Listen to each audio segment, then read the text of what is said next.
fucking crazy. So I wanted to ask you, because you're in this like the recruiting space now, because of the whole the whole COVID thing that happened, right? Do you feel like there was an overhiring in the tech space? Yes and no. Yes and no. I think there was a race to get products out so fast. It was like the race to the moon. That's a whole different topic that I don't, whatever. Sure, we went to the moon, right? Yeah. Crypto did too. Everything did. Yeah, right. So we were racing the Russians to go to the moon, right? So there's this whole insight that we overhired. Well, more people produce more work produces more product, right? Faster, quicker, smarter. It's like the Moore's law, right? Things get smaller, quicker, and faster, right? Right. So Amazon, Microsoft, and here's the joke. Amazon hires one person for 4 jobs. Yeah. It's the modern day sweat factory. Right. That's how Microsoft used to be. Microsoft is now about the people. Microsoft is the new lazy bees, the Boeing, right? When Boeing came out, Boeing was like, okay, this place to be. When I started recruiting way back at the Last Supper with Jesus, that's how long ago I've been recruiting. I was in the picture. I'm the guy in the end sticking my hand out like this, right? Boeing, I couldn't hire. When you left Boeing, you couldn't get a job anywhere. Really? No. They hire like 10 people for one job. People would work on their MBAs at Boeing. They'd hang their jacket off at Christmas on the back of their chair, and they'd go Christmas shopping and come back. Boeing's very slow. Their technology's very slow. Just like hospitals, it's old technology. Boeing moves at the speed of a slug. Right? Hospitals, they're still on, the joke was, hey, they're probably still on old Windows software programs. They're very behind. Government, same thing.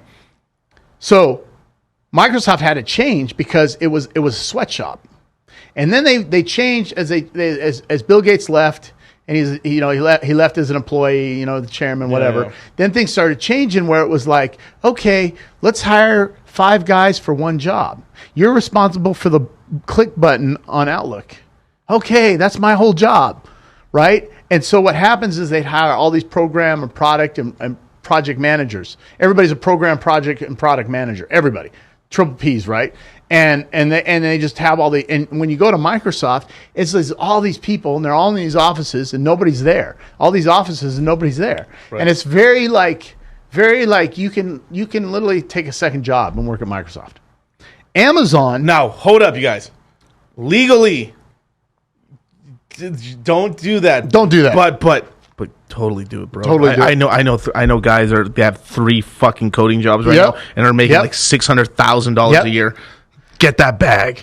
Get that bag. Just from 2 clients 2 years ago, I was making over $600,000 just from 2. Then I had 3 and 4 clients, and I was a digital DJ. 2 screens, the MacBook screen. I'm over here. Boom. I worked 1 hour. DJ? Right.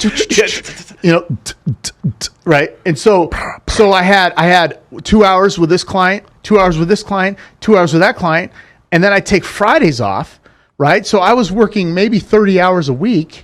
And I was jamming, and I was having this guy paying me 16, this guy paying me 20, this guy paying $30K a month. Yeah. And so I had all this money coming in. And then last year it started drying up, and then this year it went way down.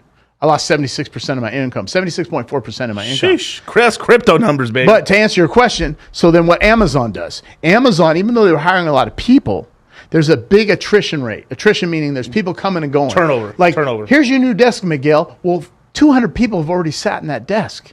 In a matter of like 6 years, their turnover is extremely high. If you sell your soul, if you live on your phone and you have your laptop Velcro to your waist and you work 7 days a week, you work 60, 70 hours a week, you will keep your job at Amazon.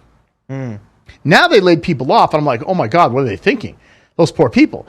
And it's a cultural change, not a racial change. Now hear me out, because I don't want people to say, oh, you're racist. A lot of the people that end up staying at Amazon, you're seeing this trend, H-1B visas, Chinese and Indian, because how they worked in their culture is a lot different than Americans work. And it's not like Americans. I've gotten chastised for saying that shit, that the work ethic is very different. And even the way they structure their corporations, Indian corporations and Chinese corporations, it's very weird. But it's almost a communistic style work balance, right? So I have this vertical alignment, right? If you believe in God, okay, God first. Your career, you have to give a total focus for a second, but don't put it before your family. That's what pays your bills. That's what keeps the foundation. You go from bamboo to concrete foundation. Right. Then you got to look at yourself as the man and go, okay, I have to focus and make sure I'm level-headed. I don't have any distractions. Then your wife, then your kids. But what happens in America, everybody screws it up and puts it backwards. But when you go work in India, you go work in China, they bring that philosophy here, and you're trying to keep up. And I see it because I've been getting mail. Sunday, 12 o'clock in the afternoon, email. 1 o'clock in the afternoon, I work with people in those environments.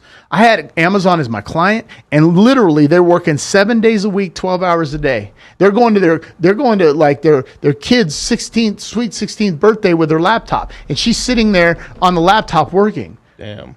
And they sell their soul to Amazon. If you don't do that, you will not survive there.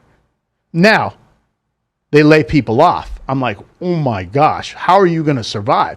So when Amazon's like, hey, would you like to be a recruiter? No. You could say, I'll give you $500,000 salary and all this stuff. I wouldn't make it as a person because I'm too independent thinking. I think outside the box. I'm too creative. Not that I'm better than the recruiters there. I couldn't work in that lifestyle and environment. I wouldn't make it at Amazon. They'd fire me in 30 days. Because the requirement, it's all based on metrics. Your success is based on metrics. When at the end of the day, the outcome is better than the metrics, but you have to provide the metrics as you're recruiting and then have the outcome. So your whole day is like, I got to do 90% administrative trivial work to keep my job, but then I still have to have the outcome, and I got to find out where the other 10% is and try to get that done. It's crazy. Now,